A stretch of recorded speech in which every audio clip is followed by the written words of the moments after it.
Our domain, like, give me some options. Well, Hunter said we can only play the music that we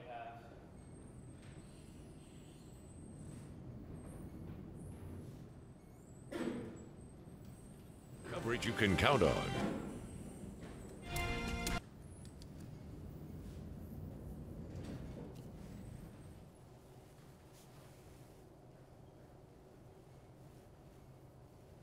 With coverage you can count on.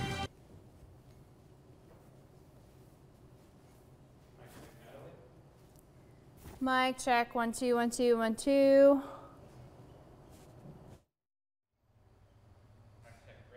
Mic check, mic check. Microphone check.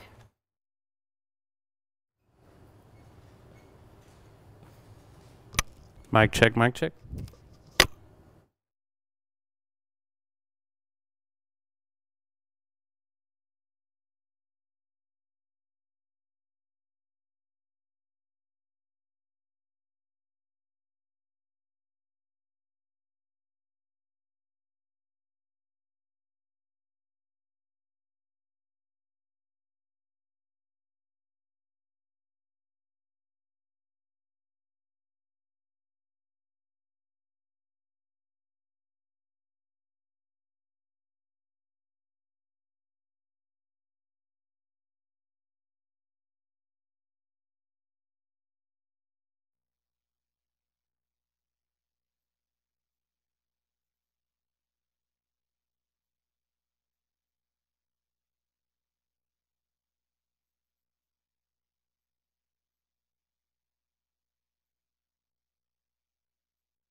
With coverage you can count on. This is Channel 3 Eyewitness News Weekend Today. Good morning, Tennessee Valley, and thanks for waking up with us here in Eyewitness News Weekend Today. It's Sunday, November 19th. I'm Natalie Potts. Joined now live with meteorologist Brittany Beggs for our first look outside at your weather this morning. Brittany, it's so much cooler outside. That is the story this morning. When you step outside, you're going to need that jacket. Yeah, you know, bundle up this morning. We're also seeing wind chill values in the 30s for many spots. The 24-hour rain total shows many with last night's storms under 1/10 of an inch of rain. Here in the Scenic City, we picked up 4/10 though. The wind advisory still remains in effect for North Georgia. That includes Dade, Walker, Catoosa County. That is until 7 a.m. Those east of Murphy towards the Blue Ridge, that wind advisory does continue until noon today. There's that colder air that Natalie just mentioned. 24-hour temperature change shows us 8 degrees cooler already, and that's only going to be continuing to trend here throughout the day. So we'll talk about the wind chill this morning, and it's going to be fairly bitter as we head into Monday. That's coming up at 6:15. All right, thanks, Brittany. Your top story this morning. Police in Trenton, Georgia are searching for a missing woman. 46-year-old Tracy Moses' sister reported her missing this weekend. She told police she has not had contact with Tracy since last Saturday. She's described as being 5 feet tall, weighing around 160 pounds, with dark brown shoulder-length hair and brown eyes. Officials say she was last seen wearing a maroon t-shirt and dark pants. If you see her, call Trenton Police at either number on your screen. The Georgia State Patrol is investigating a fatal crash on US 41 in Ringgold. It happened just after 8 o'clock last night. The vehicle was heading toward I-75 near exit 345 when it crossed the median, all southbound lanes, and went down an embankment, hitting the bottom. Investigators say one man died in the crash, and he did have a gunshot wound. His identity has not yet been released. Stay with us on air and online as we learn more. And Ringgold police are looking for the man seen in some pictures that we're about to show you. He's wanted for armed robbery at the Walgreens pharmacy on Alabama Highway. It happened last night after 7:30. The suspect is described as being white, around 45 and 55 years old, between 5'8" and 5'10" in height, and weighing about 230 pounds. If you know who he is, call the Ringgold Police Department. We now know the names of 2 of the 3 victims in Saturday morning's shooting in Chattanooga. Police say 28-year-old Ladarius Cross was behind the wheel of the vehicle that was shot at, and he died at the scene of the accident on Roanoke Avenue. 26-year-old Terrence Carruthers is expected to survive her injuries. Police have not released the name of the 3rd victim due to his age, but they say the juvenile victim is expected to be okay. The victims were traveling north on Wheeler Avenue when they were shot at. Investigators say both adult victims are active gang members. Channel 3 spoke to concerned neighbors who say the violence has to stop. It seems like the whole neighborhood is blocked off. Pretty stressful, pretty concerning. I just got here just a few days ago. If you have any information that can help investigators, call Chattanooga Police. In Rossville, police are searching for 4 people who they say are connected to a drive-by shooting. Officers say shots were fired in the direction of a home on Spruce Street yesterday. No one was hurt, but a windshield was shattered there by the gunfire. Neighbors tell us it's usually a quiet neighborhood. If it happened a block away, it could happen right here. And that's just very unnerving to me. We've not had any problems on this street for the 2 years we've been here. And now we've got a drive-by shooting. It's just very, very unnerving, very scary. Witnesses tell police the shots came from a black Ford Taurus that was carrying 4 men. If you can help investigators, call the Rossville Police Department. The SRO at Grundy County High School no longer has access to security footage. Sheriff Clint Schrum told us when the SRO went to his office on Friday, the surveillance monitors were gone and they had been moved to the principal's office. The sheriff says that could impact student safety and his department's emergency response plan. The monitors were eventually returned to the SRO's office, but permission is needed to see the video. We reached out to the Grundy County Director of Schools for a statement, but have not heard back.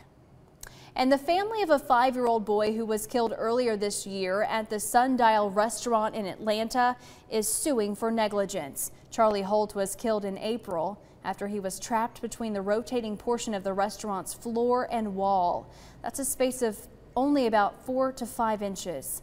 The lawsuit says the restaurant had no protections to stop children from getting too close to the dangerous area or to stop the floor's rotation if a child became trapped. The Tennessee Department of Transportation and Nobody Trashes Tennessee has a new anti-litter campaign specifically targeting the busy Thanksgiving holiday travel season. It's called Clean Out Your Car Week. Channel 3's Caitlin Chastain joins us now live to explain. Good morning, Caitlin. Good morning, Natalie. That campaign is coming right here to Chattanooga today. I'm joined here with Mike McClanahan. Mike, tell us a little bit about what you guys are doing out here this morning. Well, good morning, Natalie. We're here with the Clean team, and we're doing this Clean Out Your Car Week, series of events across the state in promotion of TDOT's new litter prevention campaign, Nobody Trashes Tennessee. Now, why is this something you guys decided to do at all, and this weekend specifically?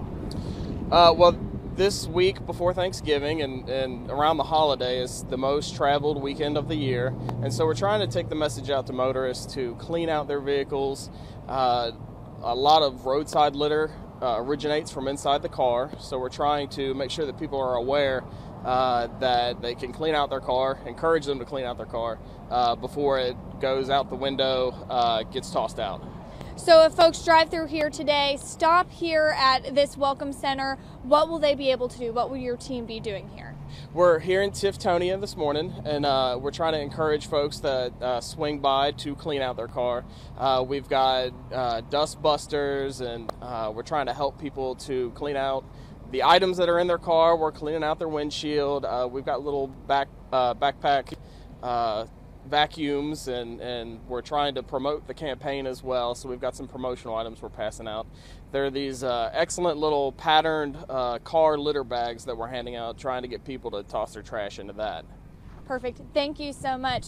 We'll have more from here coming up in the next half hour, but like you said, a good chance today to bring out your car, get it cleaned up before you travel this holiday season. And of course, if you can't make it all the way out here, they're encouraging you to clean out your car at your home as well. But we'll have more coming up in the next half hour. Natalie? All right, thanks, Caitlin. After the break on Weekend today, we'll take a look at what's topping national news headlines this morning. Stay with us.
In national news this morning, emergency crews remain on the scene of a train derailment in southern Virginia. The freight train carrying coal went off the tracks in Wise County. 54 cars are off the track there. No injuries were reported, and it's not yet clear what caused the derailment.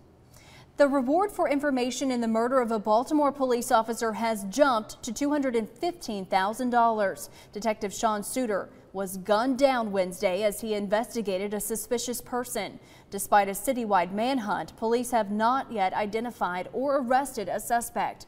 They are pleading with the public for help. Some people remain unaccounted for more than a day after an intense fire ripped through a senior living facility in West Chester, Pennsylvania. A national response team arrived at the Barclay Friends facility on Saturday. The late Thursday night blaze forced 150 residents and staff into the frigid night. 17 residents still remain hospitalized. On Saturday, firefighters were still working to put out the hot spots, and investigators still could not say if everyone made it out safely. It doesn't necessarily mean that anything nefarious has happened. It's just that we have the resources and we're able to assist. The cause of the fire remains under investigation this morning.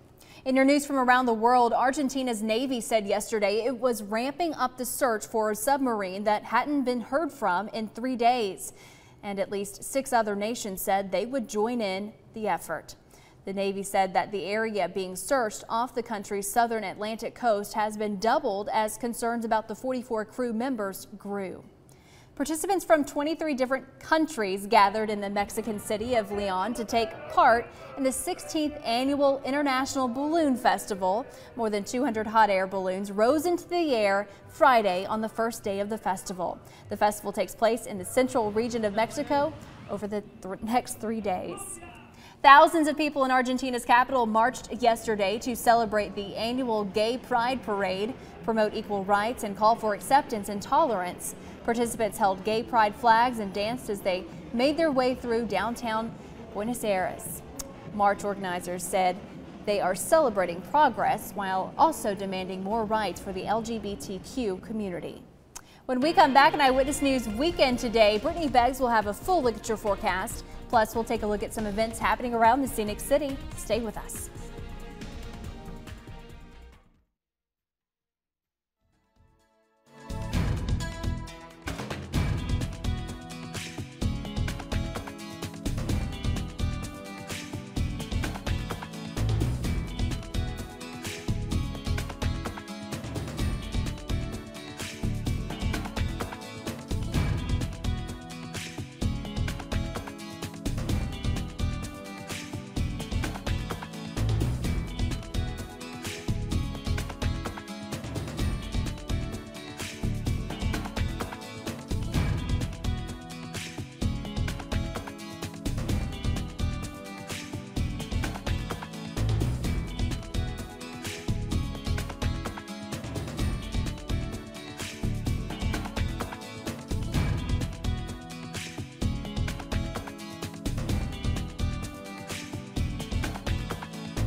With Black Friday right around the corner, chances are you're already or about to be on the hunt for lots of good deals. No need to flip through a bunch of printed ads. However, as PC Mike Wendland shows you in his report this week about apps that can help you find the best deals. Deal News scours the web for deals on everything from laptops and shoes to clothing and more.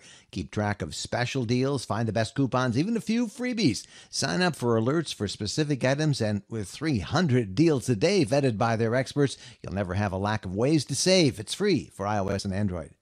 The app called Flip, that's F-L-I-P-P, remains a top choice for many looking for Black Friday deals. It features more than 1,000 local circulars, the ads that people traditionally have turned to in their favorite newspaper to get. The app is free for iOS and Android. And the Shop Savvy app uses your smartphone's camera to scan barcodes on items and compare prices from different sellers to find the best deal. You can feel confident in the results because they got the scoop on more than 40,000 in-store and online retailers from Walmart to Amazon. It's free for iOS and Android. Well, would you like more information about all of this? I have made it easy for you. All you have to do is go over to my PC Mike Tech blog. There is my address on your screen. I have built in direct links to everything you just saw. Till next time, I'm PC Mike Wendland for NBC News.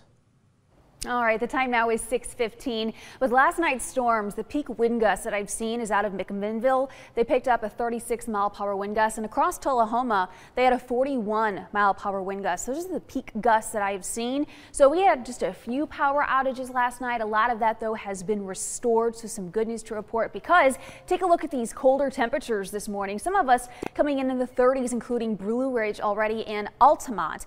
Temperatures are actually going to continue to descend here for a few more hours, and because of that northwest breeze still ongoing this morning, wind chill values are now dropping to the low 30s out of Altamont. We'll probably see that out of Athens and Blue Ridge this morning. And the wind chill at 10 a.m. This is Vipercast wind chill. It shows many of us in the low 30s here at 10, possibly going to see upper 20s and higher elevations. This afternoon, the wind should start to lighten up after the lunch hour. However, because tonight it's going to be still clear, colder temperatures still move in, and we'll have that northwest wind. Tomorrow morning is going to be even colder. Take a look at as we head into early on Monday. Some of areas are going to see wind chill values in the upper 20s for the commute tomorrow. I'll talk more about Monday here in a minute. But the storm system, it certainly has exited now. We're waking up to a mostly cloudy sky. Clouds, though, decrease from west to east this morning, so we are going to see that sunshine return here. So some good news to report. The northwest breeze, you can see these are streamlines that continues to usher in drier air for us today. And I'm looping Vipercast here into tonight. You can see not much is going on. So we're going to see high pressure kind of build here for the next few days. That means rain chances are pretty nil here. So some good news for those traveling this week. Now with tonight, with a clear sky and that northwest wind, we've got another freeze warning to tell you about, and this is for vegetation. Now it's coming up on tomorrow is November 20th, and that's usually the end of the growing season. So we probably won't see any more freeze warnings after tonight. It goes into effect at 10 and is until 9 o'clock tomorrow morning, and it does include our North Georgia counties. So if you do have vegetation that you don't want damaged, cover it up, put a blanket over it, because I really don't think we're going to see many freeze warnings here come early December. Now tomorrow, take a look at this. It is chilly. 8 o'clock in the morning, we're at 32 degrees. So it's going to be even colder tomorrow. The wind chill is down to 28 degrees. So just in time for the commute, you're going to want to be bundled up tomorrow. We'll still probably have a slight breeze in the morning, but I'm seeing very light winds tomorrow afternoon. So not much of a wind chill during the day tomorrow, and temperatures tomorrow afternoon make it to the mid 50s. As we head into Monday night, it's still going to be rather cool. However, I don't think it's going to be as cool as Monday morning. Take a look at the newest 7-day forecast then. That rain chance for Thanksgiving Day, I've gone down to 10%. So it is a very dry weather pattern here over the next 7 days. Highs really make it to the middle 50s, and nights for the most part are in the 30s, and that's besides tonight. Now that could be the coldest night so far of the season. That's if we dip down to 29. But very good news for those traveling on Thanksgiving Day. But I'll have more on the what you can expect for Thanksgiving Day. I'll have that forecast for you in the next half hour. All right, hey, let's take a look at your community calendar for the weekend. Missionary Ridge Local will be hosting train rides today at the Tennessee Valley Railroad. The first train departs this morning at 10:40. Admission is between $11 and $17. After the break on Weekend Today, the Chattanooga Mocs took on ETSU yesterday for UTC's Senior Day. Jill Jelnick will have those highlights and more when we come back. Stay with us.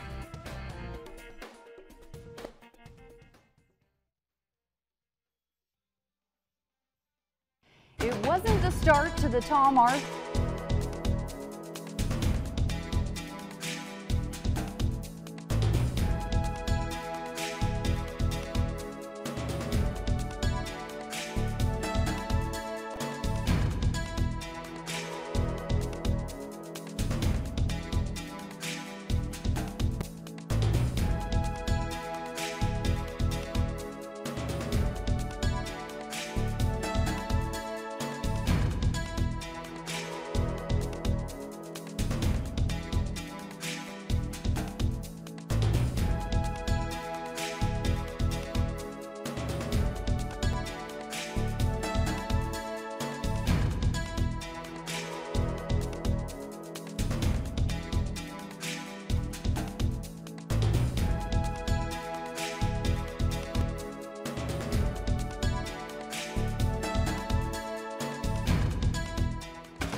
It wasn't the start to the Tom Arth era everyone was hoping for.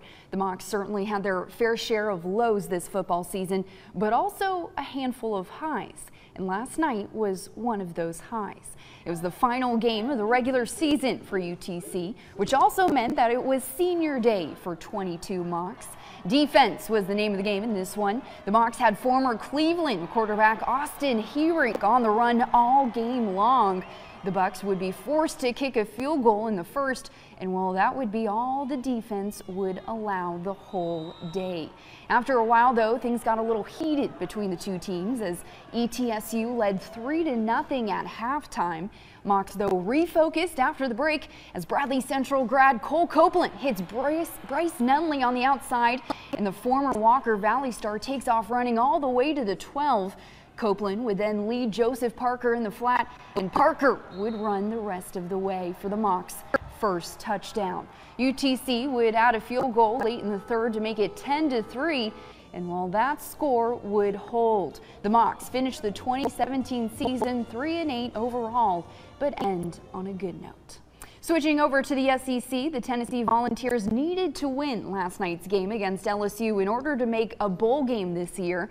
But even with Butch Jones out of the picture, the Big Orange once again struggled on offense and could not find a way to slow down the Tigers' rushing attack. It was the first game back since Jones's firing last Sunday, as well as interim head coach Brady Hoke's first time calling the shots. The two teams traded a pair of field goals to start the game, but then UT's Marquez Holloway makes a mistake he will want to get back. The sophomore was back on punt return when the ball goes right through his hands. LSU then recovers the ball and takes advantage of it right away as Darrell Williams busts into the end zone for his first of 2 scores on the night. LSU would go up 17-3, but don't worry, Holloway makes up for it here. Just before the end of the half, Jarrett Garantano airs it out to Holloway, who then breaks free for the Tennessee touchdown. Vols trailed 17-10 at halftime, but the Tigers could not be stopped. Despite bad weather in the second half, LSU would keep pounding and add a pair of touchdowns in the third as the Tigers raced past the Volunteers 30-10 that final. Tennessee now drops to 0-7 in the SEC, 4-7 overall, marking the first time since 2013 the Vols miss out on a bowl game. Meanwhile, down south of the border yesterday, the Bulldogs looked to rebound from their upset loss last weekend to Auburn as they played host to Kentucky. And while the seniors put on quite the show. After a Nick Chubb rushing touchdown, Georgia takes a 14-6 lead as Jake Fromm hits senior Javon Wims down the middle of the field for the 27-yard score. The Dogs would then strike again before the break. This time, though, it's senior fullback Sony Michel breaks loose and runs it all the way in 37 yards. That would mark just his first of 3 scores on the day as number 7 Georgia runs right past Kentucky 42-13. The Bulldogs will now get ready to play Georgia Tech to close out the regular season ahead of their SEC championship game December 2nd. And over in Tuscaloosa, it was another SEC spanking. Alabama rolled past SoCon member Mercer this afternoon 56-0 to stay perfect at 11-0. The top-ranked Crimson Tide was an obvious mismatch for the FCS opponent. Quarterback Jalen Hurts led Alabama to touchdowns on each of his 4 possessions, including this 66-yard dime to Calvin Ridley. Next up, it's the Iron Bowl for the Crimson Tide. Alabama will travel to Auburn next weekend. Winner moves on to the SEC championship game. Over on the hardwood yesterday, the Lady Mocs basketball team snapped their 3-game losing streak, earning their first win of the season against Presbyterian. Chattanooga led for the entire game and maintained its double-digit lead in the fourth quarter, winning 71-51 over the Blue Hose. Sophomore Lakeland Bolden scored a career-high 21 points and was 4 for 7 from the three-point line. Meanwhile, senior Ariana Gilbert scored in double figures for the 4th straight game with a season-high 16 points. She also matched her career high for steals with 4 and had 3 assists as well. The Lady Mocs' 3-game losing skid before last night was their first since the 2010 season. Good thing they broke that. They will now get ready to travel to Indiana to take on Indiana this Monday. All right, that's it for sports. I'm Jill Jelnick. I hope you have a sunny Sunday.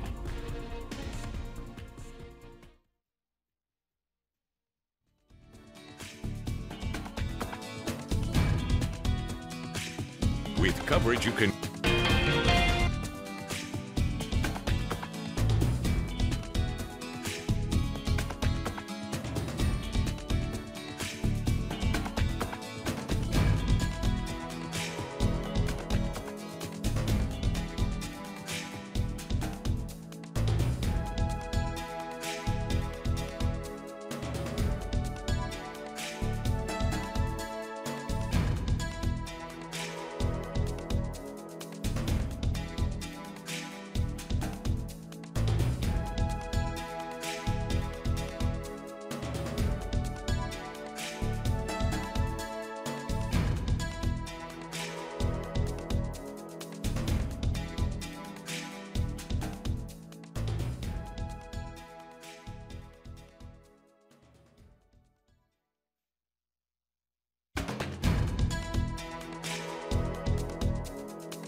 With coverage you can count on, this is Channel 3 Eyewitness News Weekend Today.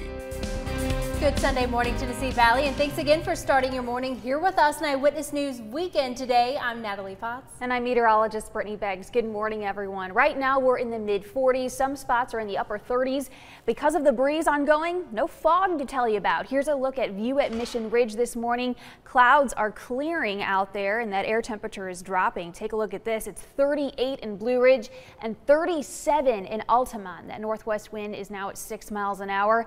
Take a look at our forecast highs. Yesterday we got up to 68. Today 48, nearly a 20-degree temperature drop. It's going to be a cold day. Tomorrow it's going to be even a little bit more chilly in the morning. I'll talk more about the wind chill values today and tomorrow and what you can expect for Thanksgiving Day coming up at 6:45. All right, thanks, Brittany. In your top story this morning, we now know the names of 2 of the 3 victims in Saturday morning's shooting in Chattanooga. Police say 28-year-old Ladarius Cross was behind the wheel of the vehicle that was shot at, and he died at the scene of the accident on Roanoke Avenue. 26-year-old Terrence Carruthers is expected to survive her injuries. Police have not released the name of the 3rd victim due to his age, but they say the juvenile victim is expected to be okay. The victims were traveling north on Wheeler Avenue when they were shot at, and investigators say both adult victims are active gang members. Channel 3's Caitlin Chastain spoke with neighbors who say the violence has to stop.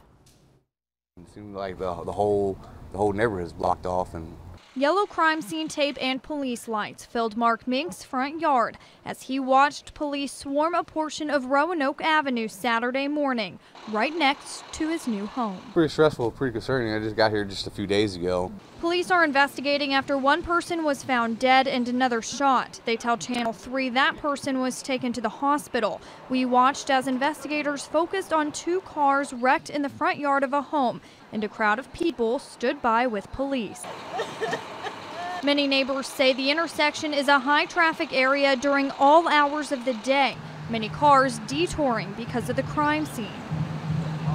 They tell Channel 3 they wish it had more security to help monitor crime. Some neighbors say they wish the intersection had cameras, like the ones Chattanooga police use. Those cameras are already placed around the city, but police previously told Channel 3 they can be moved if they notice a shift in crime activity. Other neighbors say it should also be a community effort. Try to maybe implement some kind of neighborhood watch or more patrolling, or something to keep all the families around here a little bit more secure and feel like they're safe. Until then, Mink says he will make sure his home is protected until he decides what the safest option is for his family. Maybe feel like I need to secure my property more, or maybe try to find a different, better location. In Chattanooga, Caitlin Chastain, Channel 3 Eyewitness News. Even though there is not a camera at the intersection of Roanoke and Wilcox, there is one less than half a mile away at the intersection of Dodson and Wilcox. If you have any information that can help investigators, call Chattanooga Police. In Rossville, police are searching for 4 people who they say are connected to a drive-by shooting. Officers say shots were fired in the direction of a home on Spruce Street yesterday. No one was hurt, but a windshield was shattered by the gunfire. Neighbors tell us it's usually a quiet neighborhood. If it happened a block away, it could happen right here. And that's just very unnerving to me. We've not had any problems on this street for the 2 years we've been here. And now we've got a drive-by shooting. It's just very, very unnerving, very scary. Witnesses tell police the shots came from a black Ford Taurus that was carrying at least 4 men. If you can help investigators, call the Rossville Police Department. A family wants answers after a mix-up at a local funeral home. That family gathered to say their final goodbyes to a loved one, only to find another man in his place. Benjamin Brown Jr. passed away last week from an illness. His nephews say this mistake by the John P. Franklin Funeral Home made it even harder on their family. They say their uncle was a double amputee, but the man in the casket was not. They say the funeral home staff eventually found their uncle's body at the morgue and transported to the funeral home 30 minutes later. The suit we bought my uncle to get buried in, they had put it on the other guy. So we had to wait for them to take the clothes off this dead man to put it on my uncle, so my uncle could get buried in his own clothes. They've been saying it was their mistake. They still apologize, and they don't know what to do right now. The funeral home sent a statement to Channel 3 saying in part, quote, "We are sorry that this problem has been made public during their time of grief. We have been in communication with the members of the family, and we are committed to resolve any issue they may have." If you've had an issue with the funeral home, you can file a report with the Board of Funeral Directors, Embalmers, and Funeral and Burial Services. That information is on our website. Neighbors from 4 different communities are receiving a helping hand for the holidays. Hope Harvest organizers are expected to serve close to 1,000 people who need extra assistance this time of year. Channel 3's Casey Freeman spoke with 2 people who received help. Hope Harvest is on a mission to plant a seed of hope in Chattanooga neighborhoods. One way they plan on giving back this holiday season is providing assistance to those who may be going without this year. It's just helping everybody, who needs it. Everybody needs it, The help he give us, everybody needs it. This year, the Hope Harvest volunteers gave away about 800 turkeys. Health screenings were also available, as well as prayer. To listen to the word. Yes. Enjoy coming and seeing the people that I haven't seen in a long time. Beverly and Shirley are best friends, and they have been members of the Eastdale community their whole life. They look forward to using the turkey to bring their families together. Turkey and dressing, ham, chitlins, macaroni cheese, potato salad, pecan pies. The duo is also grateful for the toys and clothing for family members of all ages. Thankful for, you know, the clothes, and thankful for the turkey, and just some phenomenal things. And at the VFW on Lee Highway, the Special Olympics held a dart tournament yesterday along with the Greater Chattanooga Darting Association. More than 200 people attended this weekend's event. The Darting Association has held this event for more than 30 years, and for the past 5 years, Special Olympians have joined them. I'm a professional dart player, thrower. I've been doing this for a long, long time. They love it because they get to throw darts with the pros. Money raised this weekend by the Darting Association goes toward the local Special Olympics. Time now to check back in with Channel 3's Caitlin Chastain. She joins us now live with more on a new anti-litter campaign, specifically targeting the busy Thanksgiving travel season. Good morning, Caitlin. What can you tell us? Good morning. We are out here at one of the rest areas coming into Chattanooga. I'm joined here with Mike McClanahan. Mike, tell us a little bit about what's going on behind you and why you guys are doing this. Absolutely. This is Clean Out Your Car Week, which is in coordination with TDOT's Nobody Trashes Tennessee Litter Prevention Campaign. And what we're out here doing today is just trying to encourage folks to clean out their car. We're working a little bit on the outside of the car, but also inside. We're giving out these great litter bags for your car for items to be put in. And we're out here just kind of encouraging, getting some awareness, making sure that people have a tidy inside of their car. And you guys are helping actually, like we're seeing, clean cars for folks that stop by here, correct? That's correct, yeah. We're out here this morning until 9 o'clock, and then we're greeting people as they come and helping them clean out their car, absolutely. Now, one of the things we were talking about is, of course, just getting the trash and litter out of your car so that you're not throwing it onto the side of the road. Another thing you guys were talking about was fruit. A lot of people tend to throw food outside their car, but you were saying that's discouraged as well. Sure. Anything that goes out your window that's not supposed to be out on the roadsides is considered litter, absolutely. So a banana peel, a half-eaten apple, anything like that is out of place, and it kind of attracts wildlife too to the roadside. So it's got an impact, and it's definitely litter. So you guys will be out here in Chattanooga at the 24 Welcome Center until 9 o'clock. If folks miss you here, they have another stop coming up today. Where's that at? That's right. We're in Tiftonia until 9, and then we're going up to Grundy County, just a little ways up I-24 this afternoon. Perfect. Thank you so much. We'll have more on this coming up in the next hour, but like you said, if you stop here in Tiftonia today, they'll help you clean out your car. If you can't make it here, make sure you clean out your car yourself before you travel this holiday weekend. Natalie? All right, thanks, Caitlin. When we come back on Eyewitness News Weekend Today. When you see that a person is struggling with something, why rush them to make the situation worse? Why not just make it easier for them? Just do what you can do. A random act of kindness was caught on camera and has now gone viral. Those details and more right after the break.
A random act of kindness went viral after a Walmart cashier helped a customer count change to pay for his items. And that cashier tells Jerry Askin that she was just doing her job.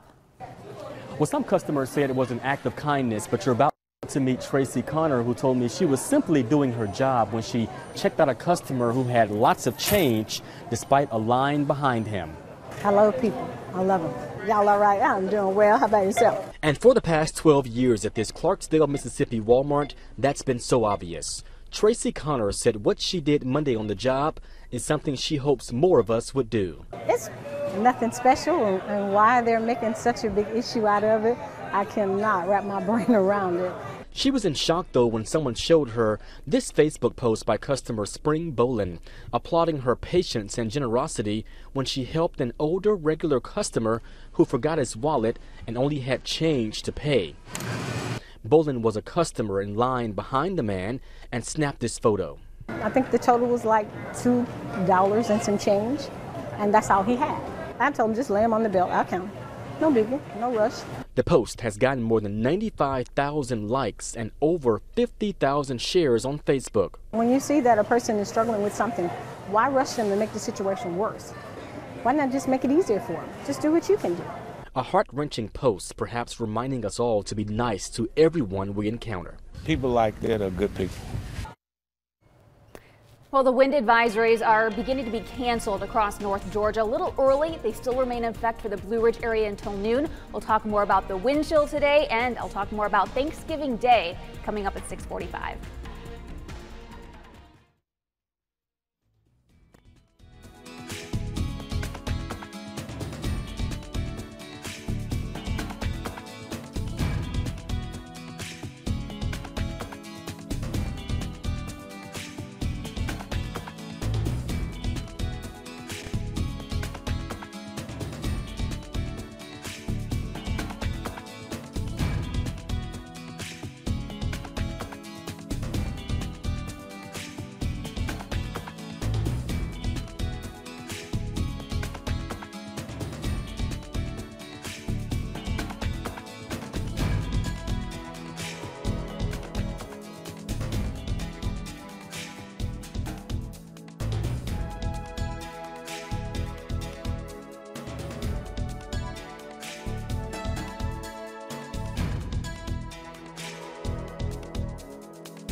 The time now is 6:45. What you need this morning, the coat, certainly a good idea, sweater and a scarf.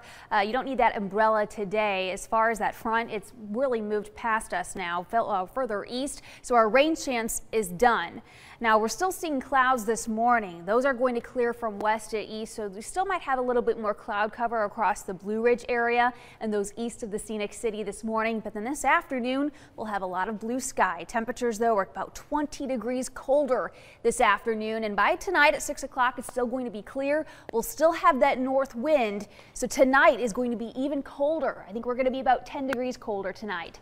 The wind advisories, as I mentioned, they're now been canceled a little bit earlier for our counties in North Georgia, Dade, Walker, Catoosa.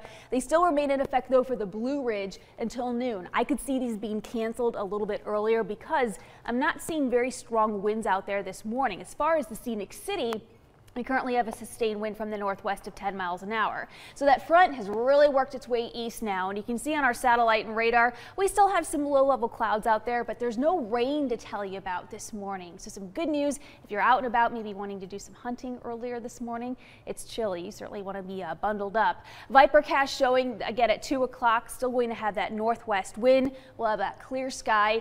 The winds do lighten up as we head towards tonight, but it's still going to be rather chilly. Take a look at our wind chill values during the day, 30s for many of us, and then this afternoon, not much of a wind chill. We're going to see possibly a few locations still in the 30s in the afternoon. Tonight, though, the wind chill gets to the 20s. So tomorrow morning is going to be very cold for anyone waiting for the bus or they're out and about walking. If you're wanting to walk the dog tomorrow morning, layers is going to be key tomorrow morning. All right, let's jump ahead to Thanksgiving Day. Biggest travel holiday. As far as what I'm seeing, the rain chance, it's a little bit lower now. So I've only taken us down to 10% during the day. Breakfast, though, maybe you're celebrating early. I'm not seeing much rain in sight. Temperatures, though, are going to be chilly in the 30s. At noon, maybe you're celebrating around 1 or 2 o'clock. I'm seeing temperatures in the 50s at this time. And for dinner time, it looks like we're going to be in the 50s. So overall, if you're traveling Wednesday, Thursday, Friday, I don't think you're going to have any issues as far as any rain for Thanksgiving Day. In fact, forecast models are showing a very dry weather pattern all the way through the 29th and 30th of November. So we may not see much measurable precip here until possibly the last 2 days of the month. All right, here's the newest 7-day forecast. You can see that nighttime lows really in the 30s. Tonight is the coldest night, though. If we dip down to 29 degrees, it will be the coldest night so far of this fall season. The coldest we've been is 30 on October 30th. So we'll be kind of tracking that for you. Otherwise, next couple of nights, Monday night, Tuesday night, we're in the upper 30s, but a nice pattern, especially for folks traveling. All right, you know what, between your turkey graphics and then the very real turkey over here, we have a cooking guest coming up in our 7 o'clock hour, and there's a turkey in the studio. Yes, and neither one of us. I'm drooling, I can barely focus. Yeah, and neither one of us are going to be colder. It's going to be cold, and neither one of us are cooks, so we've got a lot of questions here for the gentlemen. Oh my goodness. All right, let's take a look at your community calendar for the weekend. Alton Brown Live Eat Your Science takes place tonight at the Tivoli Theater. Kicks off at 7 with live food demonstrations, music, and more. Tickets start at $39. AAA expects nearly 51 million people to travel this Thanksgiving holiday. Many will fly, and many are families with young children. But did you know that not all car seats are approved for air travel? I didn't know that. Erica Edwards has details as well as others tips on keeping your little ones safe in the sky.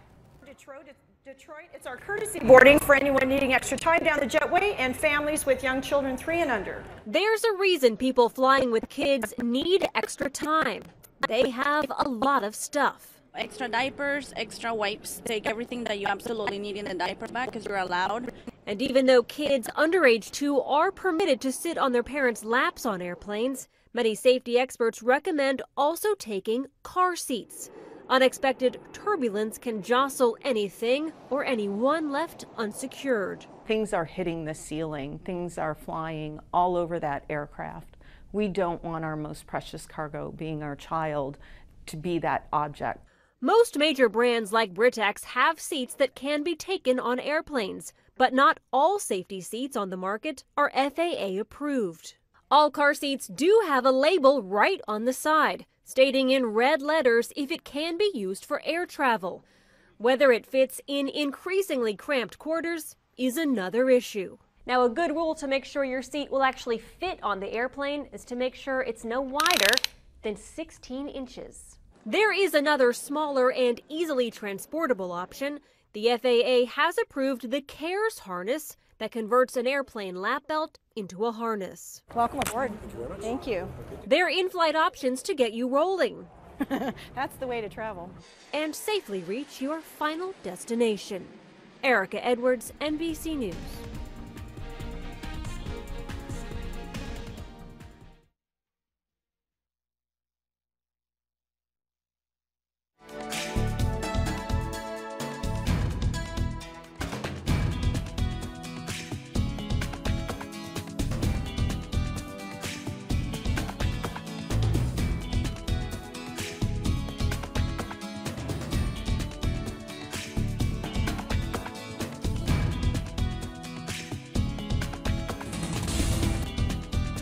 talking about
Millions of dollars are piling up at the Department of Treasury, just waiting to be returned. The money is in the state's unclaimed property account. Channel 3's Lori Mitchell takes a look at what's left behind and how to find out if some of it is yours. We're talking about big bucks. Tennessee is holding $890 million that belongs to individuals and businesses. Money that's sitting there waiting for someone like you to claim it. We drove around Hamilton County and set out to spread some good news. Who wants free money? We're hoping to brighten someone's day. Armed with a very long list of names, we knocked on doors and made phone calls. Hey, this is Lori Mitchell. I'm calling from Channel 3, and I wanted to let you know that you may have some unclaimed property, money from the state of Tennessee. To try to connect people with cash that's theirs. Millions of dollars of your money is in the state's hands. Money from forgotten bank accounts, old paychecks, insurance policies, or utility deposits. Money comes from businesses across the state that have a refund or for whatever reason cannot get a check back to an individual. And after 3 years, they turn it over to the state, and it is our job to reconnect that money with the rightful owner. Shelley King with the Tennessee Department of Treasury tells me last year alone, the state returned $47.9 million in unclaimed property. We met up with a man who found his name on the claimittn.gov website. I went online just to check and see if my name was there. It was there in a couple spots. I guess it was old power bills or something. So I went in, filled out the information, and it's easy. It's really easy. And it's right there. Why wouldn't you do it? Go get your money. It's there. The turnaround is quick, too. A few weeks later, Jeremy Landruff got a $200 check in the mail. Some can be as small as just a few dollars, but some can be upwards of more than $10,000 and $20,000. It's not just people who are owed money, so are businesses. I looked up WRCB TV, and turns out Channel 3 has $50 waiting to be claimed. If something sounds too good to be true, it usually is. Most people I contacted were skeptical of claiming their money because they thought it was a scam. But the state of Tennessee will never charge you a fee. If you are asked to pay a fee to claim property, you're not working with the Tennessee Treasury Department. So what are you waiting for? Start searching your name and see if you have money coming to you.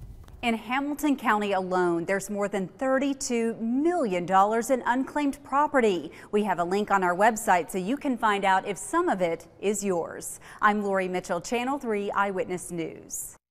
Okay, if you are trying to claim money on behalf of a relative who has passed away, you'll need to verify the person's social security number and have a copy of their death certificate. I actually did this. I'm going to do it. Yes. And I found out I had over $100 of unclaimed money. You, your family, even WRCB had unclaimed money. Well, I've claimed it for the holidays. So, yeah. Believe that. Who doesn't want extra cash? We could totally use some extra cash for stocking stuffers this year. It belongs to you. Yeah. All right, if you are stepping outside this morning, maybe do a little shopping. Yeah, it's cold. You're going to want to bring that coat, hat, scarves, gloves. This morning we're 8 degrees colder, 18 degrees colder out of Altamont, 12 degrees colder out of Blue Ridge. This afternoon, temperatures are not going to be making it to the upper 60s like what we saw yesterday. We're going to be lucky if we hit 50 degrees. Temperatures right now, it's 44 in the Scenic City. Unfortunately, that temperature really doesn't budge too much this morning. Even with clouds clearing out, that northwest wind is ushering in cooler and drier air. So heaters, of course, are going to be cranked on this morning. And, you know, tonight it's going to be even more chilly. Holiday Inn Hotel downtown Chattanooga camera showing some of those clouds eroding out there. So overall, a gorgeous day on tap, but it is going to be a chilly one. And tomorrow, it's going to be even colder in the morning. So I'll talk more about that at 7:15. Hurl the bird and win some cash. Take a look at this. A Corpus Christi radio station invited the community to their 24th annual Turkey Bowl this week, where participants tossed turkeys for a chance to win up to $1,000. Second place received a $500 prize, and the Turkey Bowl was held at the Corpus Christi Harley-Davidson store. You know what? I think that we should do this at the station, honestly. I really do. What did they put that in? I am a pretty good bowler. I'm you? sure this is different, but I want to try. I do. I mean, if you're a good bowler, of course, you'd be a good turkey bowler. Don't change the channel. We have another hour just ahead.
This is Channel 3.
With coverage you can count on, this is Channel 3 Eyewitness News Weekend Today.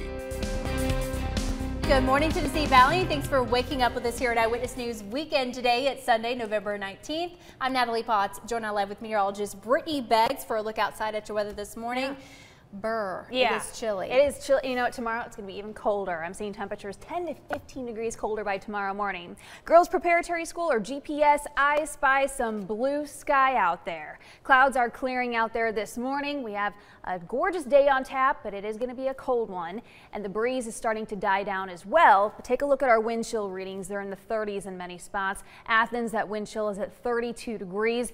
The wind advisory has been lifted for North Georgia, and we don't have that in the Scenic City anymore either, but those towards Murphy and closer to the Blue Ridge, that wind advisory still remains in effect until noon today. I could see that, though, being canceled a few hours early. I'll talk more about the wind chill for Monday morning. It's going to be bitter tomorrow, coming up at 7:15. All right, thanks, Brittany. In our top story this morning, police in Trenton, Georgia, are searching for a missing woman. 46-year-old Tracy Moses' sister reported her missing this weekend. She told police she has not had any contact with Tracy since last Saturday. She's described as being 5 feet tall, weighing around 160 pounds, with dark brown shoulder-length hair and brown eyes. Officials say she was last seen wearing a maroon t-shirt and dark pants. If you see her, call Trenton Police at either number on your screen. The Georgia State Patrol is investigating a fatal crash on US 41 in Ringgold. It happened just after 8 o'clock last night. The vehicle was heading toward I-75 near exit 345 when it crossed the median, all southbound lanes, and went down an embankment, hitting the bottom. Investigators say one man died in the crash, and he did have a gunshot wound. His identity has not yet been released. Stay with us online and on air as we learn more. Ringgold police are looking for the man seen in these pictures. He's wanted for armed robbery at the Walgreens pharmacy on Alabama Highway. It happened last night around 7:30. The suspect is described as being white, around 45 to 55 years old, between 5'8" and 5'10" in height, and weighing about 230 pounds. If you know who he is, call the Ringgold Police Department.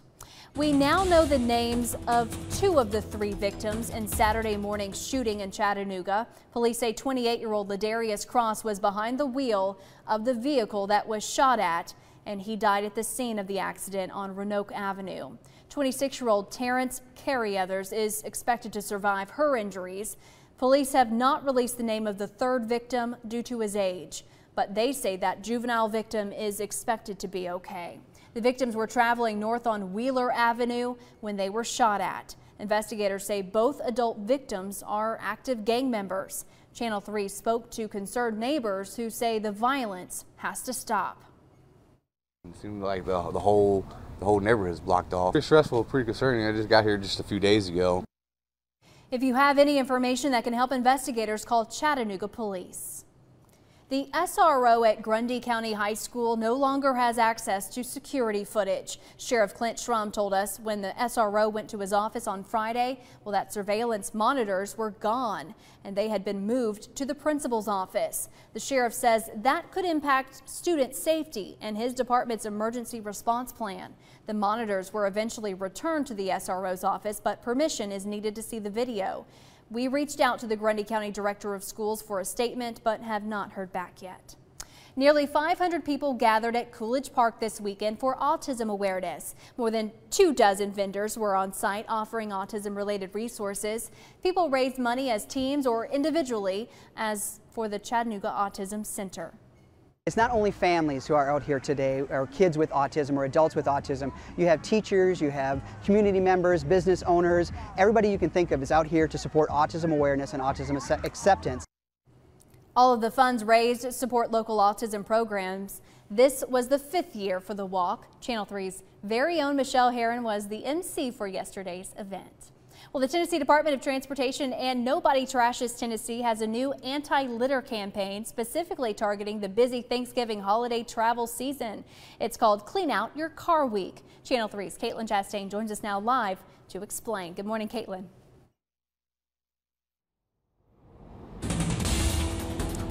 Good morning. We are out here at the I-24 Welcome Center right now. We've got a lot of cool stuff in front of us. I'm here with Mike. Mike, tell us a little bit about what we have here and what's going on. This is a Clean Out Your Car event in conjunction with TDOT's Nobody Trashes Tennessee litter prevention campaign, and so we're trying to encourage folks to clean out their cars to make sure that the items that are on the inside don't find their way onto the roadsides. We've got some really unique kind of giveaway items that were given to folks that come here and let us clean out their car for them. We've got these really neat patterned car litter bags that are really they look fantastic. And so there's also these koozies, and we have stickers that you can put on your laptop or anywhere else. So a lot of neat stuff for folks. Tell us a little bit about why it's important to clean out your car. You were telling me earlier it's actually a very expensive problem for Tennessee. It's a big deal. Roadside litter is a problem across the state, all 95 counties. For TDOT, it's a $15 million annual problem to clean things up on the roadside. Absolutely. So out here today, you guys will be giving these things away, helping folks clean their car. How long will you be out here? If they miss you here, where can they go? We're out here till 9 o'clock, and then we're going to go up to Grundy County this afternoon. I think we're up there from 12 to 1:30, and we encourage everyone to swing by. And you'll be hitting various welcome centers throughout the morning, or throughout the week? Wow. We're around all week. We started yesterday at the UT game in Knoxville, and then we're here in Chattanooga this morning, and we're going across the state through Wednesday. And who all is helping to make this possible? We've got some excellent partners. Obviously, litter's a big deal for tourism, and so the Department of Tourism is a good sponsor, as well as our friends at Keep Tennessee Beautiful. Awesome. Thank you so much. We'll have more on this coming up in the next half hour. If your car needs to be cleaned out, they're helping folks. You can come out here to the I-24 Welcome Center. If you miss them here, there's a full list on their Facebook page of places you can follow them throughout the week throughout the state of Tennessee. Reporting live in Chattanooga, Caitlin Chastain, Channel 3 Eyewitness News. All right, thanks, Caitlin. After the break on Eyewitness News Weekend Today. It's going to be off the charts. I mean, people will come in to Melbourne to play this because there's nothing like this. If you've ever wanted to drive a military tank, well, you might have a chance. Details in your national news headlines when we come back. Stay with us.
Have you ever wanted to drive a military-type tank, well, and crush an empty car? If so, you're in luck. A Florida company that recently opened offers that experience to those willing to pay the price. Dan Billow takes us on a ride.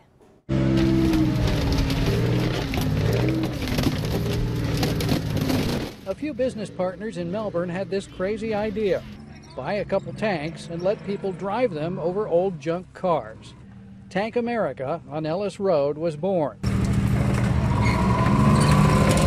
The 105mm gun on the front of the tank doesn't work, but you can't have everything. Tank America owners say there are plenty of people who will pay to do this. With the tanks, there's not another place within 1,000 miles to do that. Just to drive the tank around the course, $350. To crush a car, $595. As the owners here say, makes a great Christmas gift. Say your wife buys it for you for Christmas or your anniversary. She's really cool if she does that. But that gives you an opportunity to come to do something that you just haven't done before. Inside Tank America is a tactical laser battle layout modeled on an Afghan village. For $20 you get a realistic $1,000 laser gun made to look, weigh, and feel like the real thing. Then you hunt people down. The rules say no cheating, and that means no talking while you're dead. It's going to be off the charts. I mean, people will come into Melbourne to play this because there's nothing like this. Neighbors in the area objected to the idea at first, but since the tanks don't make a whole lot of noise, those protests have died away. When we come back in Eyewitness News Weekend today, Brittany Beggs will have a full look at your forecast, and we'll take a look at some events happening around the Scenic City. Stay with us.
They're having another Blue Christmas in Memphis. The annual Graceland lighting ceremony took place this Thursday night at the home-turned museum of rock and roll legend Elvis Presley. While the temperature in Memphis was a high of 60 degrees, there was a 100% chance of snow at Graceland.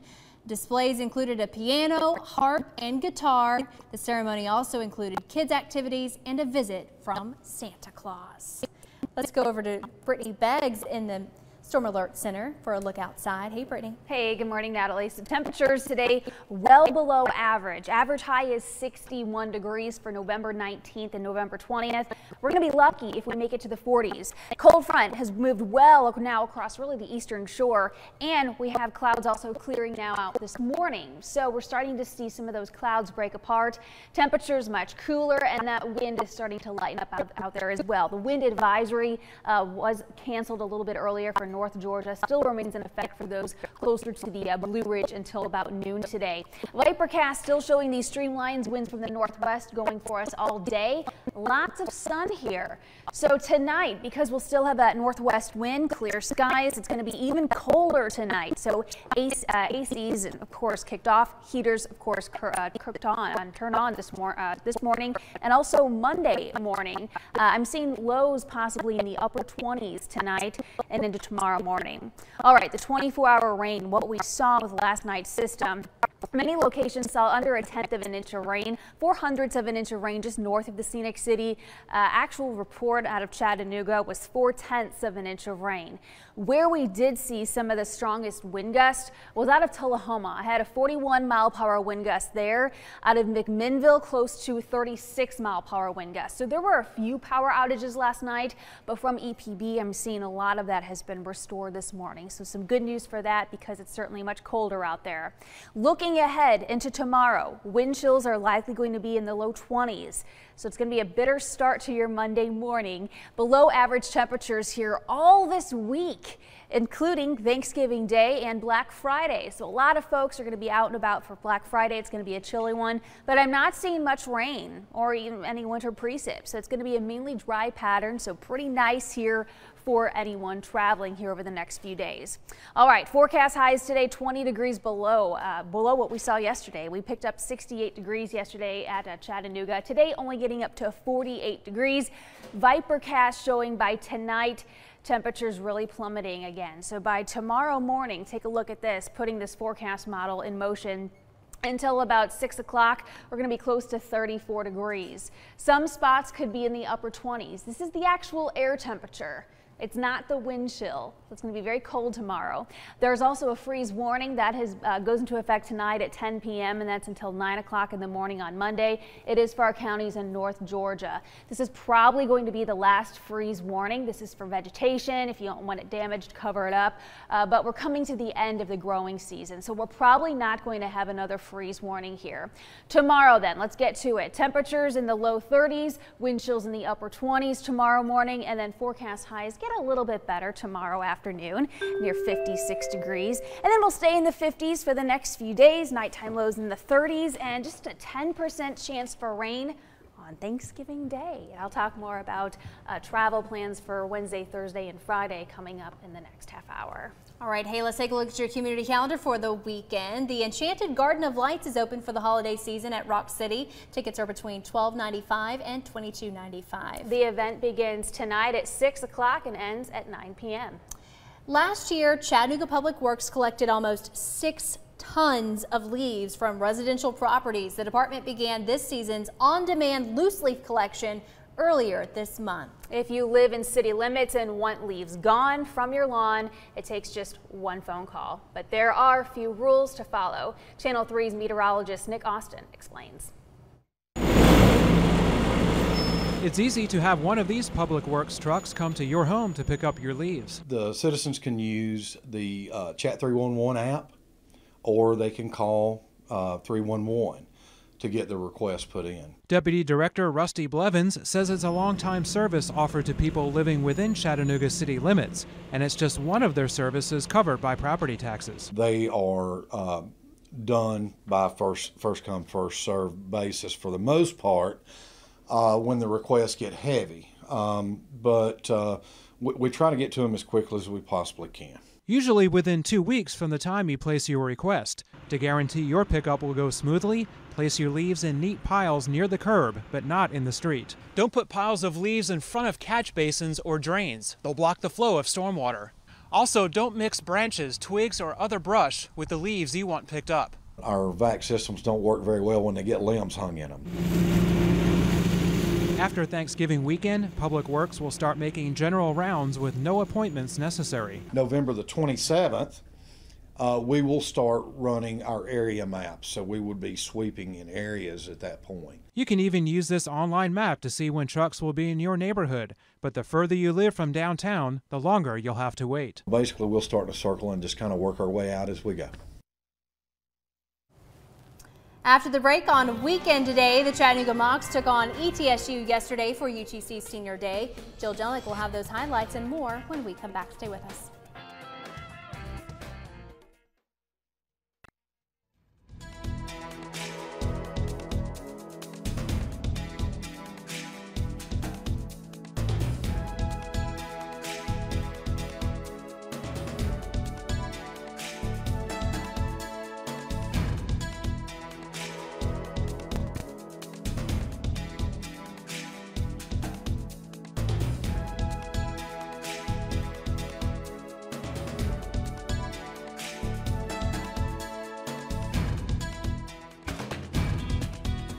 It wasn't the start to the Tom Arthur.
It wasn't the start to the Tom Arth era everyone was hoping for. The Mocs certainly had their fair share of lows this football season, but also a handful of highs. And last night was one of those highs. It was the final game of the regular season for UTC, which also meant that it was senior day for 22 Mocs. Defense was the name of the game in this one. The Mocs had former Cleveland quarterback Austin Heerink on the run all game long. The Bucks would be forced to kick a field goal in the first, and well, that would be all the defense would allow the whole day. After a while, though, things got a little heated between the two teams as ETSU led 3-0 at halftime. Mocs, though, refocused after the break as Bradley Central grad Cole Copeland hits Bryce Nunley on the outside, and the former Walker Valley star takes off running all the way to the 12. Copeland would then lead Joseph Parker in the flat, and Parker would run the rest of the way for the Mocs' first touchdown. UTC would add a field goal late in the third to make it 10-3, and while that score would hold, the Mocs finished the 2017 season 3-8 overall, but end on a good note. Switching over to the SEC, the Tennessee Volunteers needed to win last night's game against LSU in order to make a bowl game this year. But even with Butch Jones out of the picture, the Big Orange once again struggled on offense and could not find a way to slow down the Tigers' rushing attack. It was the first game back since Jones's firing last Sunday, as well as interim head coach Brady Hoke's first time calling the shots.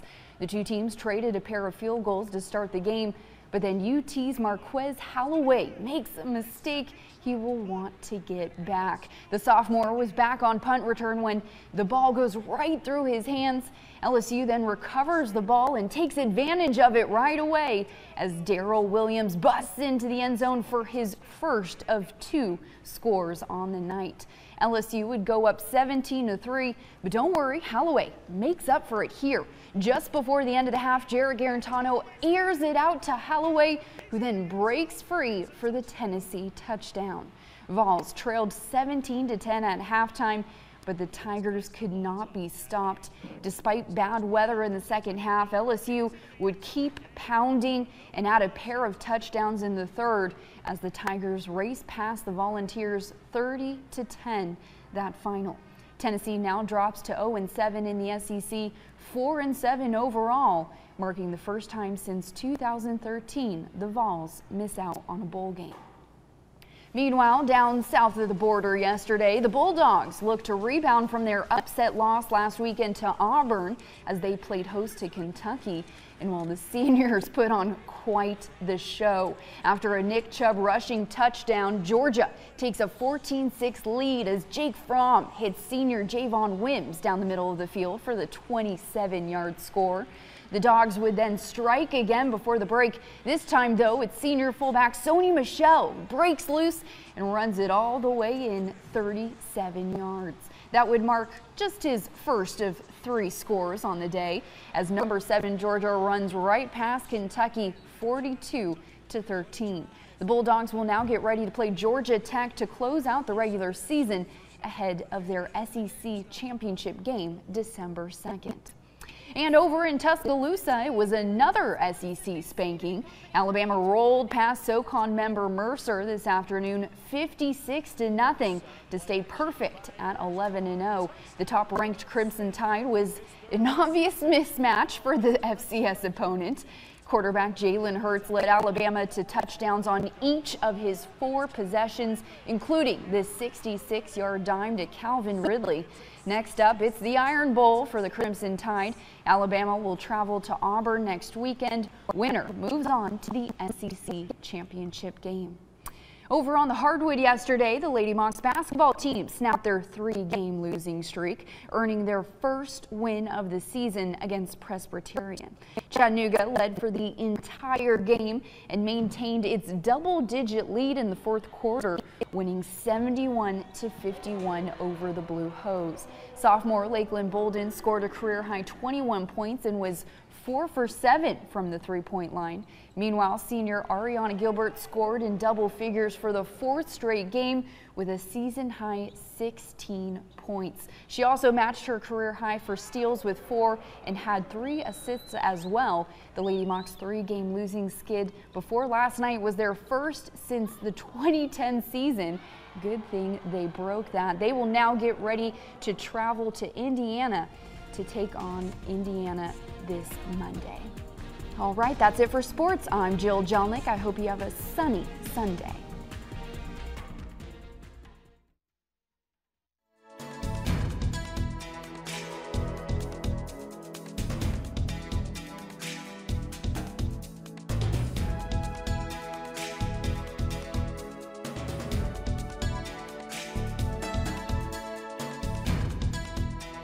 Coverage you can count on.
Starving.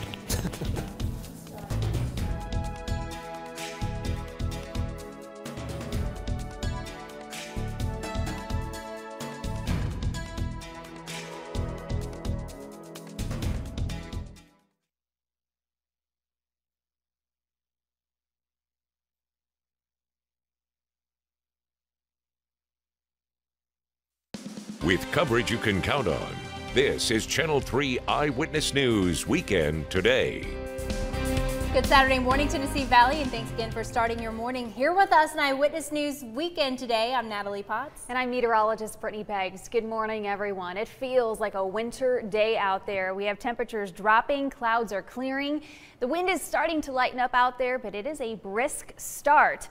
Dry air is ushering in as well, and you can see our 24-hour temperature change. We are nearly 16 degrees colder in Athens this morning and coming up to 20 degrees colder in Altamont. Forecast highs today are going to be 20 degrees colder. Yesterday we made it up to 68 in the Scenic City. Today I'm putting us up to 48 degrees. Average highs even for December are 50 degrees. So this kind of will be feeling more like an early January day out there. But coming up at 7:45, I'll talk more about what we can expect this week and Thanksgiving Day. So you'll want to see that in the next 15 minutes. All right. Thanks, Brittany. In your top story this half hour, we now know the names of 2 of the 3 victims in Saturday morning's shooting in Chattanooga. Police say 28-year-old Ladarius Cross was behind the wheel of that vehicle that was shot at, and he died at the scene of the accident on Roanoke Avenue. 26-year-old Terrence Carryothers is expected to survive her injuries. Police have not released the name of the 3rd victim due to his age, but they say the juvenile victim is expected to be okay. The victims were traveling north on Wheeler Avenue when they were shot at, and investigators say both adult victims were active gang members. Channel 3's Caitlin Chastain spoke with neighbors who say the violence has to stop.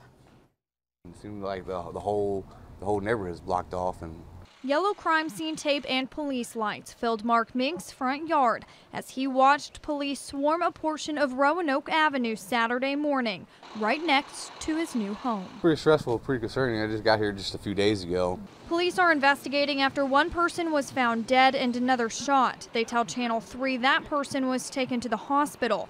We watched as investigators focused on 2 cars wrecked in the front yard of a home, and a crowd of people stood by with police. Many neighbors say the intersection is a high traffic area during all hours of the day. Many cars detouring because of the crime scene. They tell Channel 3 they wish it had more security to help monitor crime. Some neighbors say they wish the intersection had cameras like the ones Chattanooga police use. Those cameras are already placed around the city, but police previously told Channel 3 they can be moved if they notice a shift in crime activity. Other neighbors say it should also be a community effort. Try to maybe implement some kind of neighborhood watch or more patrolling, or something to keep all the families around here a little bit more secure and feel like they're safe. Until then, Mink says he will make sure his home is protected until he decides what the safest option is for his family. Make me feel like I need to secure my property more, or maybe try to find a different, better location. In Chattanooga, Caitlin Chastain, Channel 3 Eyewitness News.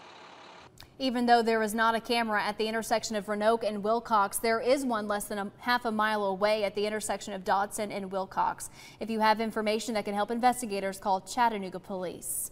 In Rossville, police are searching for 4 people who they say are connected to a drive-by shooting.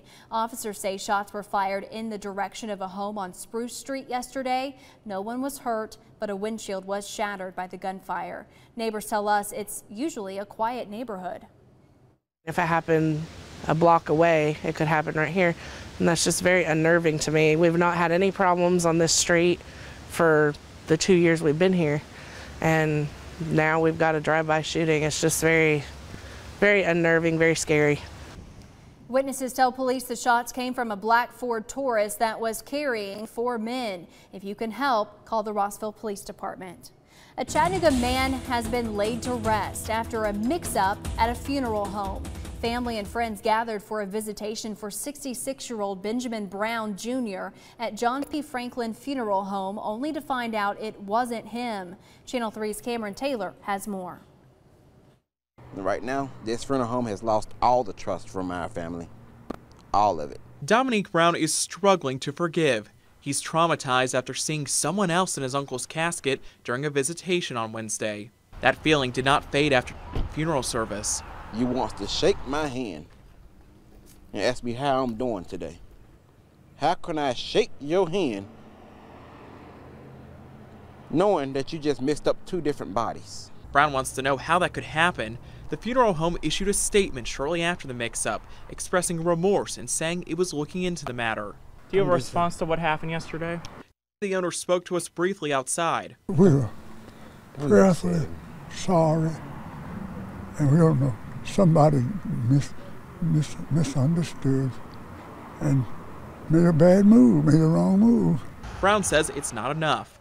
He hopes this doesn't happen to anyone else. He plans on filing a complaint with the state. In the meantime, he wants the focus to be on his grief and working through it. They're trying to stay strong, to forgive them.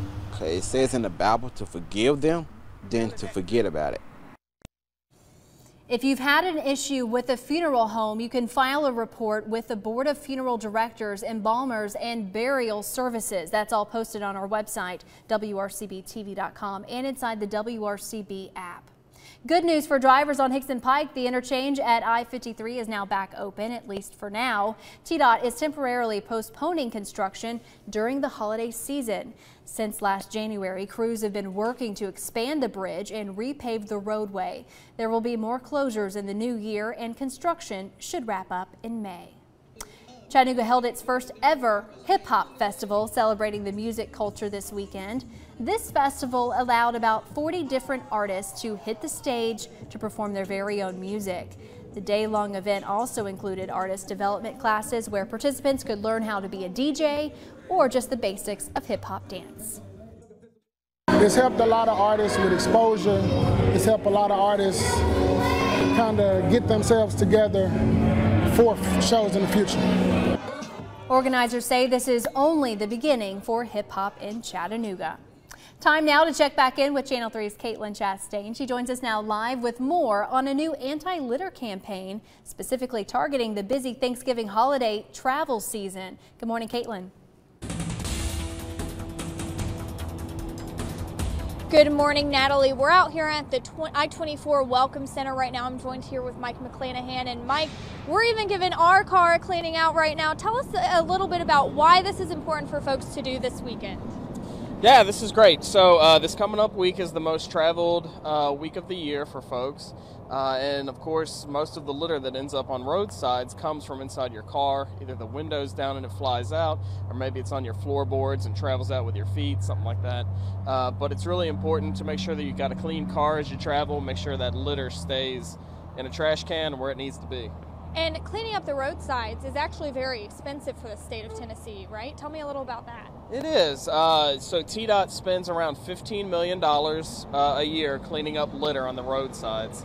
That's every year. It's obviously a lot of money and something that policymakers, the commissioner, we'd all like to spend somewhere else, doing something more important. So you guys are kind to try to combat that before it gets started. Throughout this week, where can folks find you guys, and what all will you be doing? I know you're cleaning cars here. Is that what you'll be doing the rest of the week? We were in at the UT game yesterday, kind of encouraging tailgaters to keep their space clean. And then we're kicking off the travel center, or the Welcome Center portion of our tour. We're all across the state through Wednesday, and we're encouraging these clean out your car activities. You can check out our schedule on NobodyTrashesTennessee.com or on Nobody Trashes Tennessee on Facebook. Perfect. Thank you so much, Mike. So you saw it, our car's getting cleaned, so of course you guys should come stop out here at the 24 Welcome Center if you can. If not, like you said, there's a list. We'll also link that to our website as well for you guys to find there. Right now, reporting live in Chattanooga, Caitlin Chastain, Channel 3 Eyewitness News. Now stay warm out there, Caitlin. Temperatures this morning are in the mid to low 40s. Some spots are in the 30s. Coming up at 7:45, we'll talk about the very cold wind chill values here into Monday and what you can expect for Thanksgiving Day. Stay tuned for that.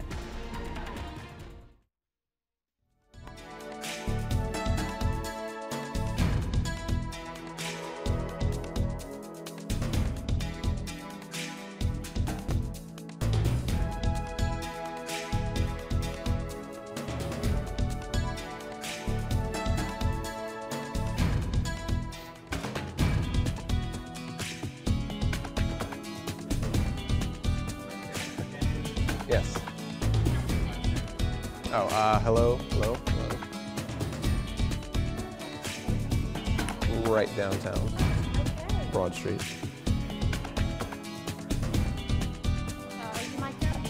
I guess so, yeah. Okay. You want to be in the middle? No, you go ahead. It's Bob Dorr, D-O-R-R. Bob, B-A-U-D.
Welcome back to Weekend Today. Chef Tanner Marino and Bob Dorr join us now live from the Chattanooga to discuss ideas for using that leftover turkey after Thanksgiving. Good morning, guys. Thank you guys so much for coming on the show. We were just talking about don't be afraid of the turkey bird, right? Correct. It is. It's simply food. Everyone has the talent to be able to make a delicious turkey and delicious side dishes. It's a matter of knowing those steps. Brittany, yeah, so we're hosting Christmas, and I've never done it before. She's talked about this every weekend, how she's a little bit nervous. I'm scared, and even cutting the bird. I don't know what to do. I'm not a cook, but I'm like going to pretend to be in December. So I need like step-by-step guide here. All right, so where do we start? Well, basically with the turkey, you're going to want to make sure that when it's done, you'll know. A lot of these come with those little poppers. You don't really want to rely on that too much. You want to have a good thermometer. Okay. Traditionally, people have thought just to go straight down the breast. You want to make sure and do it more around the leg. It'll give you a more accurate temperature. You also want to let it rest for 20 minutes or so, and in that time, I think you let it rest. You kind of finish cooking your sweet potato casserole.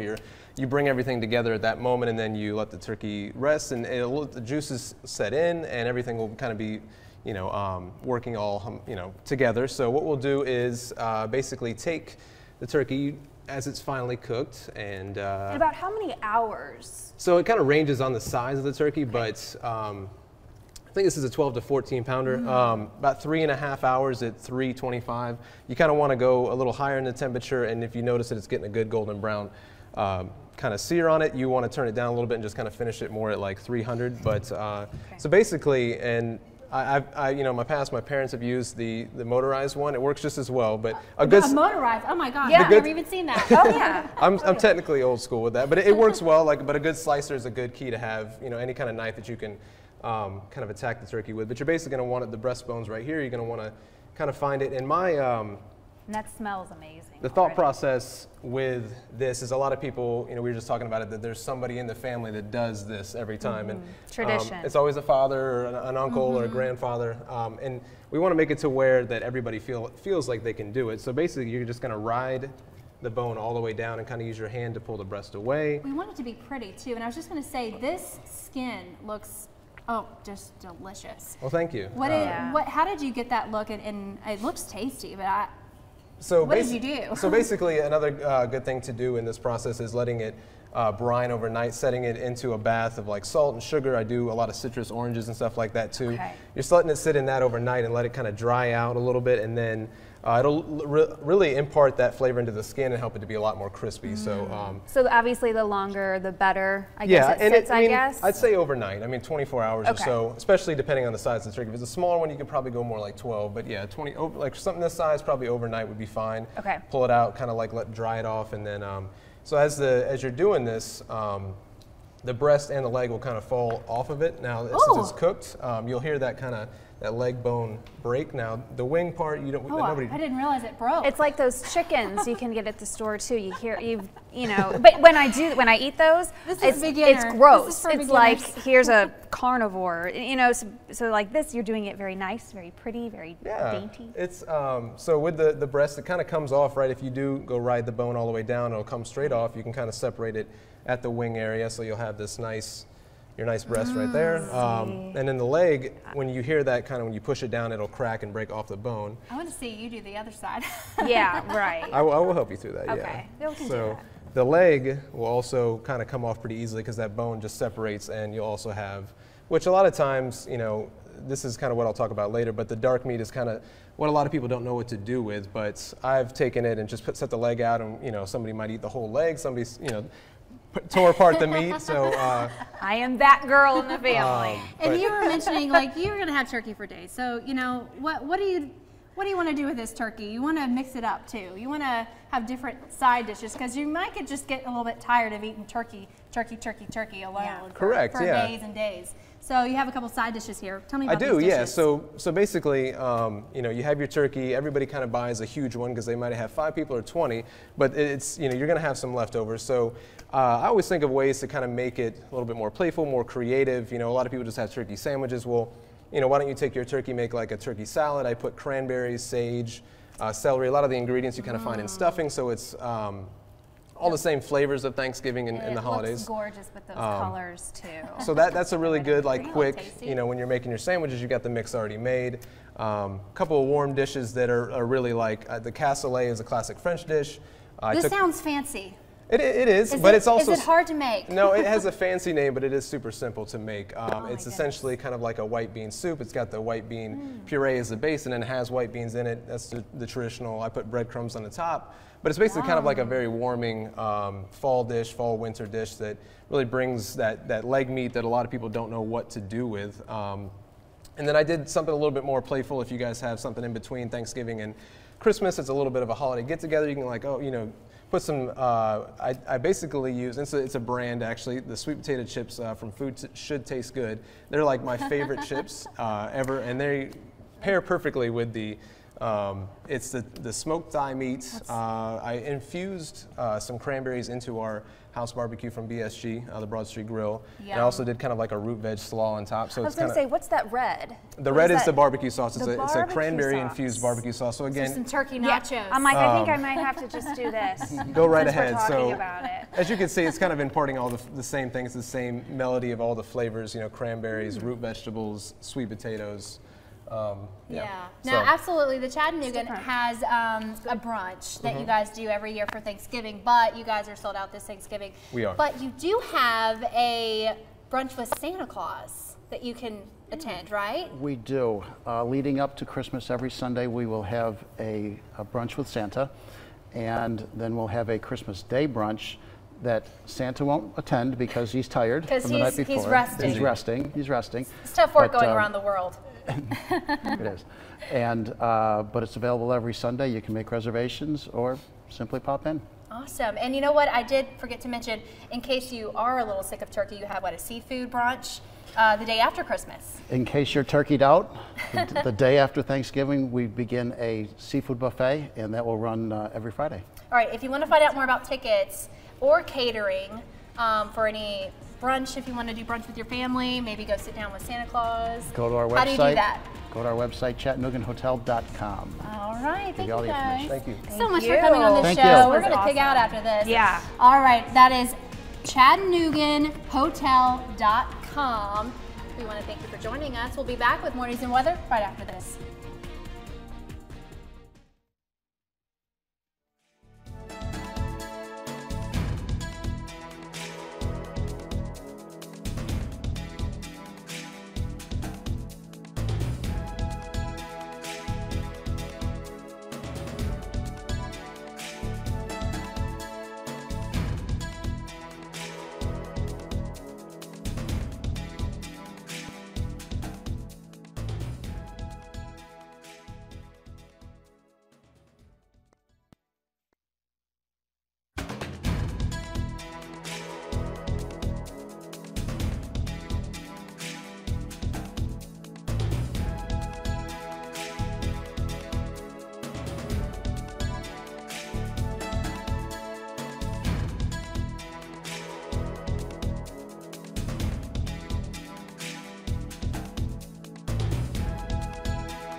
The time now is 7:51 this morning. It's chilly. Take a look at our temperatures. This afternoon, we're only going to touch 48 degrees. We have still some clouds for those east of I-75 this morning, but those clouds have pushed out of our western viewing area. Starting to see blue sky out of the scenic city now. And take a look at 6 o'clock.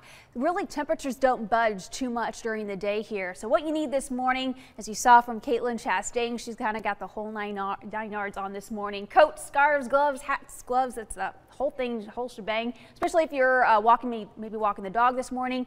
If you had plans to maybe go out and do some hunting earlier this morning, you certainly want to be bundled up. Tonight, if you have any plans as well, it's going to be very cold if there's any practices going on, so keep that in mind as well. Satellite and radar, that front has pushed well now east of us, really across the eastern shore. Clouds are kind of clearing out here this morning, and no rain to tell you about. Cool, dry air is ushering in. We've got a northwest wind now.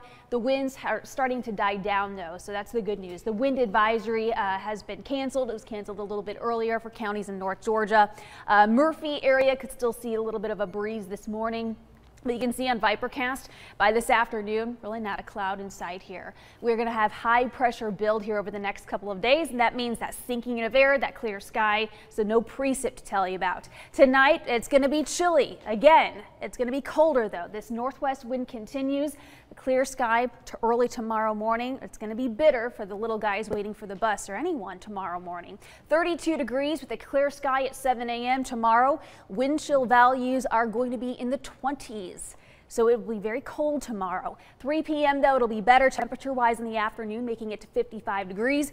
Keep in mind, average high temperatures here for 19th and 20th of November is 61. So we're seeing below average temperatures here all week, really.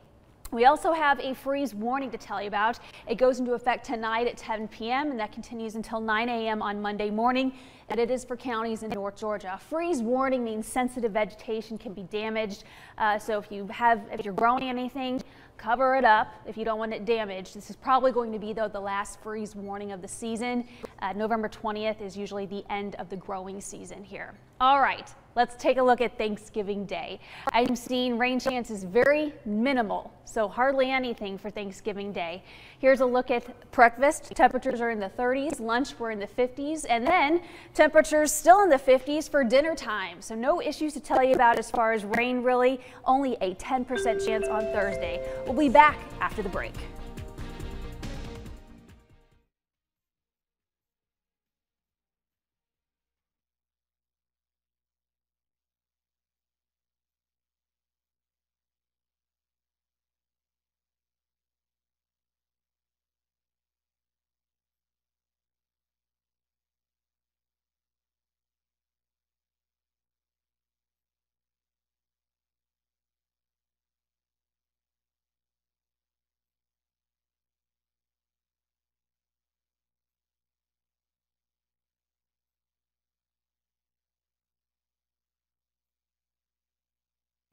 Well, temperatures today are going to be nearly 20 degrees colder. You take a look at our forecast highs, only touching 48 degrees, and that northwest wind looks to be staying under 10 miles an hour this afternoon. Tonight, we'll have a clear sky. That northwest wind continues, and temperatures are going to be teetering near freezing, so a freeze warning is valid tonight for counties in North Georgia. Cover up sensitive vegetation. We're in a dry pattern, only a 10% chance for rain on Thanksgiving Day, with highs below average all week.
This weekend, you can see something amazing. The 31st American Sand Sculpting Championship is now open on Fort Myers Beach, and artists from 8 countries are in Southwest Florida ready to put on a show. Rob Duns reports.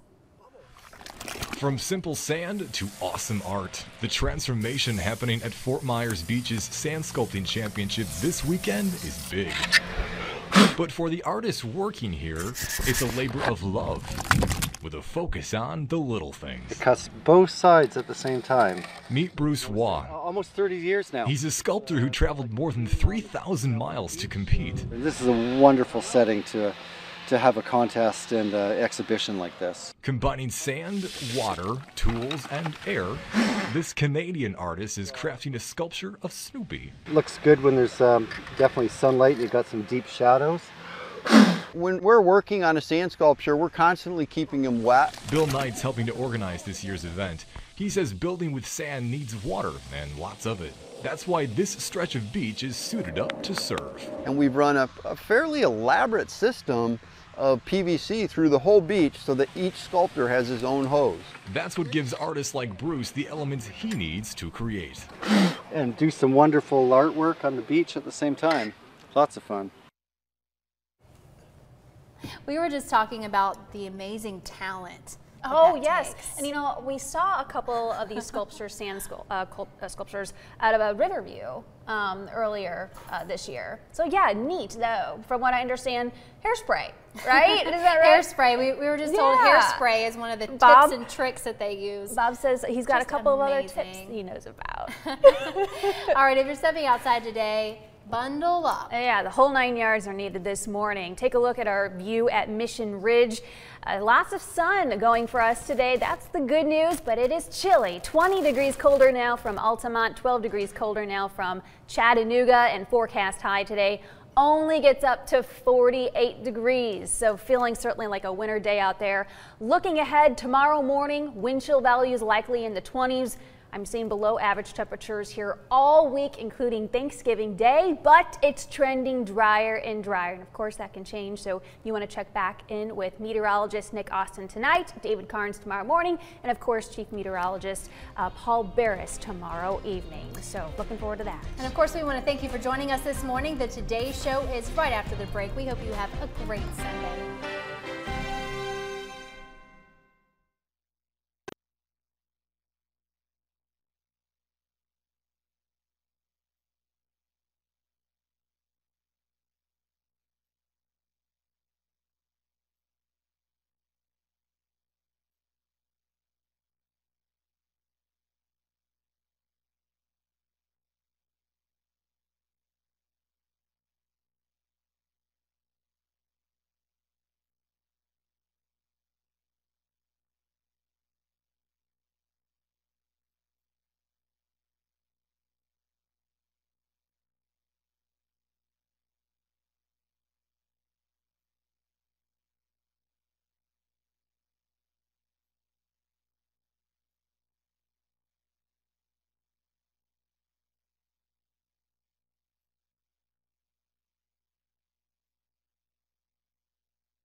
With coverage you can count